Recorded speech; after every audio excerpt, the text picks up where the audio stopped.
ጤና ይስጥልን እንዴት ቆይታችሁናል?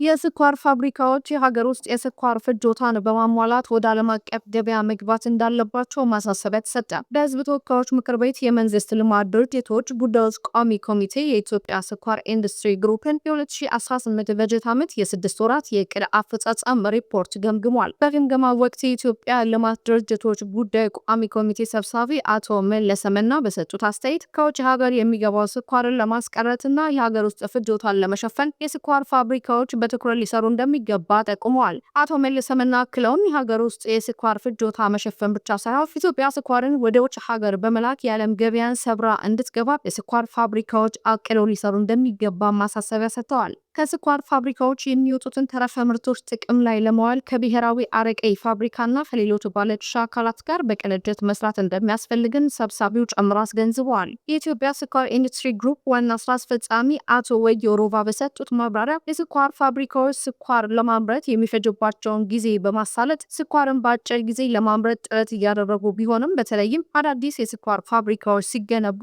ያላካተቷቸው ነገሮች ስላሉ ለማሟላት ጥረት እየተደረገ መሆኑንም አብራርተዋል። ባለድርሻ አካላት ተረፈ ምርቶችን ከአንድ የስኳር ፋብሪካ ብቻ ለመግዛት ስለሚፈልጉ እንጂ የስኳር ፋብሪካዎች የተረፈ ምርት ስርጭት ችግር ስለሌለባቸው ከአረቄ ፋብሪካዎችና ለሌሎች ባለድርሻ አካላት ጋር ለመስራት ዝግጁ መሆናቸውንም ተናግረዋል።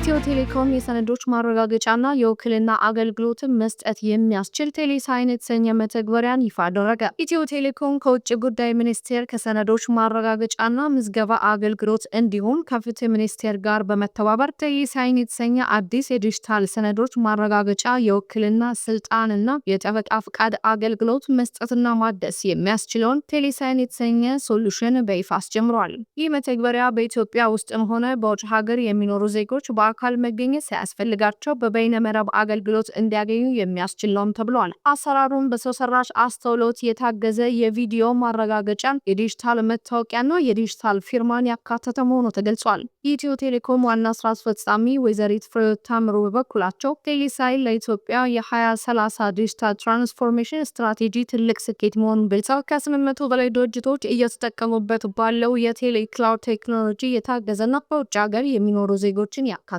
በመሆኑ የዳታ ሉዓላዊነትና ደህንነትን ለማረጋገጥ ያስችላልን ብለዋል። የቴክኖሎጂ ግልጸኝነትን ከማስፈን ባለፈ ለተጠቃሚዎች ጊዜና ጉልበት የሚቆጥብ ቀልጣፋና በማንኛውም ቦታ ሆኖ በቀላሉ የሚገኝ ዘመናዊ አገልግሎት መሆኑን ጠቁመዋል። ድርጅቶችና ዜጎች ማንኛውንም ህጋዊ ሰነድ ካሉበት ቦታ ሆነው በዲጂታል መንገድ እንዲያረጋግጡ የሚያስችል የሰነድ ማረጋገጫ አገልግሎት ያካተተ ሲሆን የህግ ባለሙያዎች የጠበቃ ፍቃድ ለማውጣትና ለማደስ የሚጠቀሙበትን የተቀናጀና ወረቀት አልባ አሰራር በዚሁ ሶሉሽን ውስጥ መካተቱን ተገልጿል።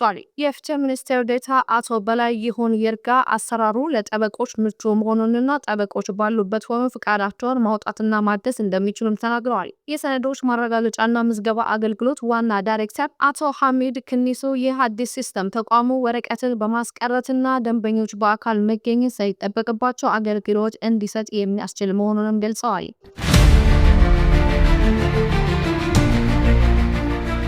የመንግስት ግዢ አፈጻጸምና ንብረት አስተዳደር ኃላፊነትን በአግባቡ ባለመወጣት የሚወሰዱ አስተዳደራዊ ቅጣቶች አፈጻጸም መመሪያ ረቂቅ ላይ ውይይት ተደረገ። የመንግስት ግዢ አፈጻጸምና ንብረት አስተዳደር ኃላፊነትን በአግባቡ ባለመወጣት የሚወሰዱ አስተዳደራዊ ቅጣቶች አፈጻጸም መመሪያ ረቂቅ ላይ ጉዳዩ ከሚመለከታቸው የፌዴራል መንግስት ተቋማት ጋር ውይይት አድርጓል። በውይይቱ መክፈቻ ላይ የተገኙት የመንግስት ግዢና ንብረት ባለስልጣን ዋና ዳይሬክተር ወይዘሮ መሰረት መስቀሌ መመሪያው የተጠያቂነት መላላትን ለማስቀረት፣ ጠንካራ የህግና የአሰራር ስርዓትን ለመፍጠር፣ ብልሹ አሰራር እንዲወገድ ለማድረግ የሚያስችል ተደርጎ መዘጋጀቱንም ተናግረዋል። አክለውም ረቂቅ መመሪያው ላይ ግልጽ ውይይትና ግንዛቤ መፍጠር በማስፈለጉ የውይይት መድረክ መዘጋጀቱንም ተናግረዋል። ረቂቅ መመሪያው በማንኛውም የመንግስት መስሪያ ቤት የተሾመ ወይም የተመደበ ሰው ከግዢ አፈጻጸምና ንብረት አስተዳደር ጋር በተገናኘ ዓመታዊ የግዢ እቅድ፣ የግዢ አፈጻጸም ሪፖርቶችን፣ የንብረት አስተዳደር ሪፖርት በተደረገው የጥራት ደረጃ ጊዜ ካላቀረበ እንዲሁም ጥቅም ላይ የማይውልና አገልግሎት የጨረሰ ንብረቶችን በወቅቱ ለማስወገድ ወይም እንዲወገዱ አለማድረግና ሌሎች ዝርዝር ጥፋቶች ማካተቱን ተገልጿል። ረቂቅ መመሪያው የተዘረዘሩትን ጥፋቶች ፈጽሞ የተገኘ የስራ ኃላፊና ተሿሚ እንደ ጥፋት ደረጃውና ድግግሞሹ የተለያዩ ማስጠንቀቂያና የገንዘብ መቀጫ እንደሚጣልበት በረቂቅ መቀመጡን ከገንዘብ ሚኒስቴር ያገኘነው መረጃ ያመለክታል።